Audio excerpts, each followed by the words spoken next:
Dear Principal, District Administrator, Administration Manager, Education College Professor, School Board Member, State Legislators, and any other person who governs and manages school faculty and staff. Hi, it's your teachers here. And when I say teachers, I mean those who work with kiddos in a school. Both certified and classified staff. We're all teachers.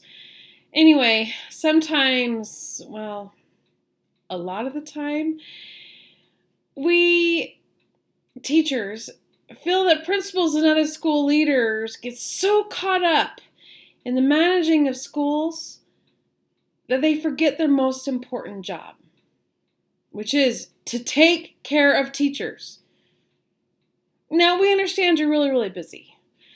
We understand that you're constantly trying to balance between parents and kids and staff and legislation and mandates and funding and budgets and all that kind of stuff.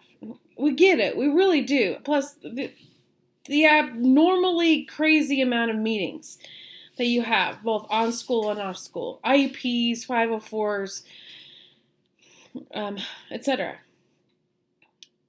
But in the process of being really, really busy, there is something you can't afford to overlook. You've got to take care of us. Now, maybe you don't take care of us because you don't really know how badly we're struggling. Or maybe you do, but you're so busy with your own stuff that you just hope everybody figures it out and they'll come to you if they need something. Or maybe you just don't like all that fluffy teacher care for stuff. Well, we're here to tell you. You better care about that fluffy taking care of the teacher stuff. Because if the teacher isn't happy, the school will fail. Period. Okay, let me back up. Hi, I'm Dr. Lisa Cornea Taylor, and I am a public school teacher. Yes, I have that doctor title in front of my name. I have a doctorate in educational leadership and curriculum and instruction. I have been in the education field for now 25 years. All but 4 or 5 of those years have been, well, not even that. All but maybe 4 have been in the classroom. I was an instructional coach for a couple of years. And in my early career, I was one of those worked as a teacher, paid as an aide things. So I am a professional educator. I'm a teacher. So I'm coming to you as school leaders, feeling that there's something missing in the school world. Well, it's the year 2020, and it's summer, and school in the United States of America is in crisis. We have a month to 6 weeks, depending on the school district, before school starts in the fall. And we are scrambling to try to figure out how to make this work. How do we do school amongst a global epidemic, pandemic, COVID-19? People are nervous, scared. It is so political. Our nation is erupted into all kinds of emotions, and we're about to be thrown into the most nerve-wracking beginning ever. As I said, I've been teaching for 25 years, and I'll be honest, this is the first year that I am really anxious to go to school. I don't have anxiety disorder or mental illness with anxiety, but I'm anxious, worried, nervous. And I am worried mostly, of course, about my own self, but about my fellow educators. whatever the rules are in the school.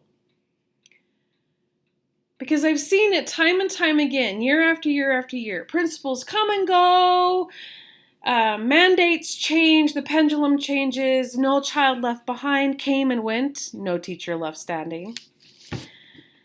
And now we're facing something completely unprecedented, completely new.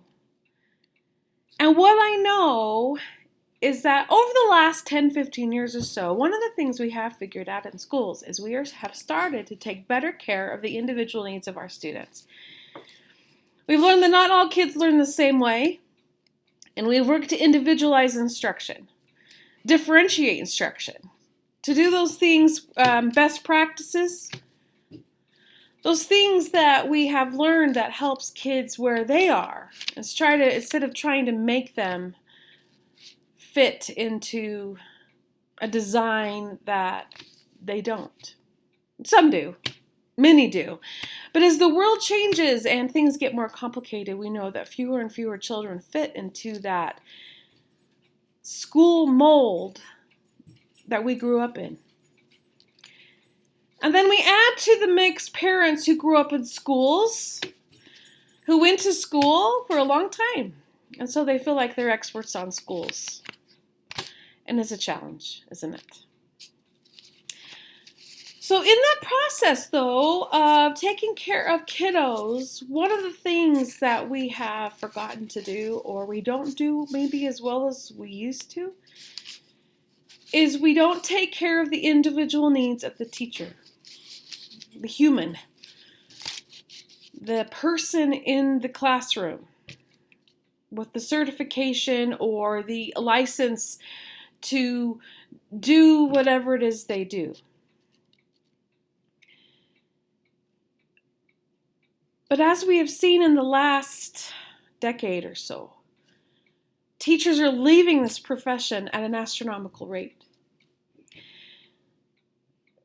Greater than 75% of teachers, and I have the data if you need the statistics, the references, they don't make it to retirement in education. They leave the profession, or at least the classroom. Maybe they start consulting or they go to the district office. And many of you administrators can nod your head and say, yeah, I did that. I got out of the classroom because of the stress. So, just a little, why should you listen to me? Well, as I said, I've been doing this job a long time. I have degrees in educational leadership, curriculum instruction, secondary teaching, specifically English and reading, English as a second language. But beyond that, I did a formal research study for my dissertation. And my dissertation was all about what keeps teachers in the profession. And it's not salary or benefits or even necessarily the community or district in which they live. Do you want to hear what's the number one thing that keeps teachers teaching? It's their administrator.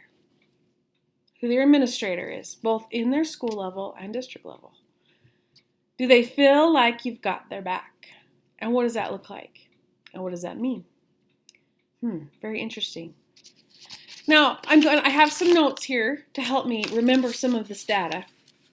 So, excuse me, it says, we in the United States of America, one thing that we are all about is student achievement.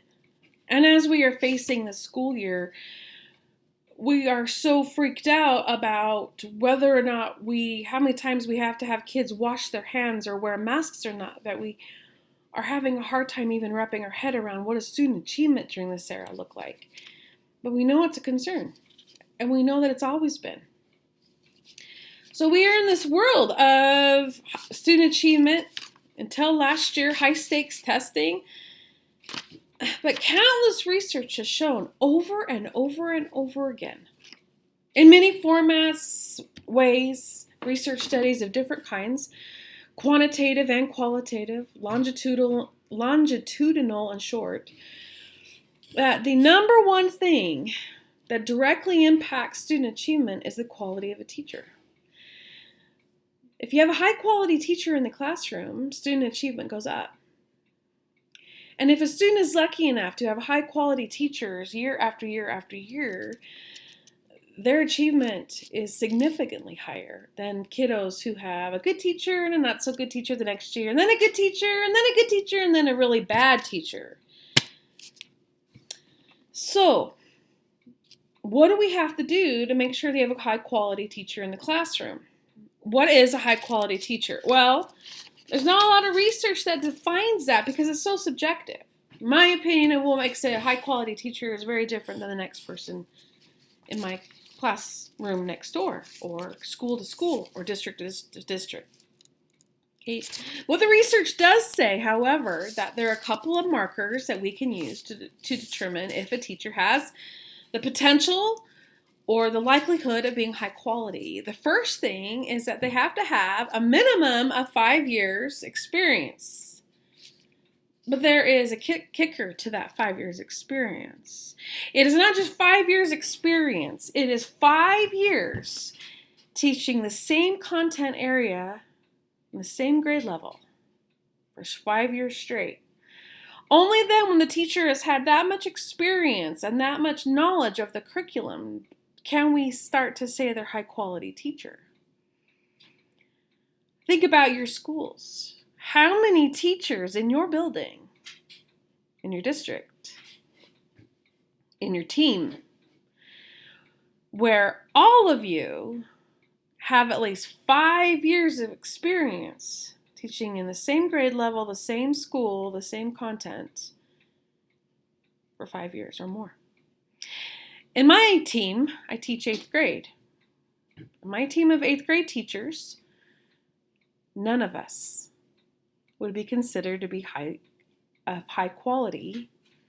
Now, like me, many of us have been teaching a lot longer than 5 years, but none of us have been teaching in the same content area or the same school, the same grade level, the same subject area. So there's that. Okay. The more experience we have, the better we become. The more experience we have with the system, the better we understand it, and the less mistakes we make within the confines of the system. So, that's one of the things that we know, is that we have to keep teachers teaching. There's lots of research out there. Some of it's debated, some of it's not, about the basic teacher who enters the profession. Up to 50%, depending on the school district and the data parameters, leave the profession within their first 5 years. Our students need teachers to be happy. Because if they're happy, they stay where they are, doing what they do. And they do well. But if they're unhappy, all of a sudden they want a new curriculum, a new grade level, a new school, a new district, a new title. They want to try something new if they're not happy. So, dear principal, your job is to help us be happy. That's tough because you have all these individual people with different needs, backgrounds, belief systems. You have to try to make happy. And we know that it's not just professional happiness.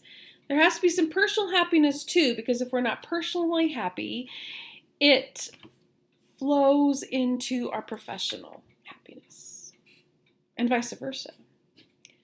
So, here we are, dear principal. I'm going to be sharing videos on this YouTube channel with you on things that my colleagues, my experience, my research, my life, from me and thousands of other teachers, who knows, maybe hundreds of thousands, of what they say helps them be a high-quality teacher so that they will stay and be able to help students grow and learn and progress in the myriads of ways that looks like. So, there you go. Dear principal, you've got to take care of us. Signed, sincerely, your teachers.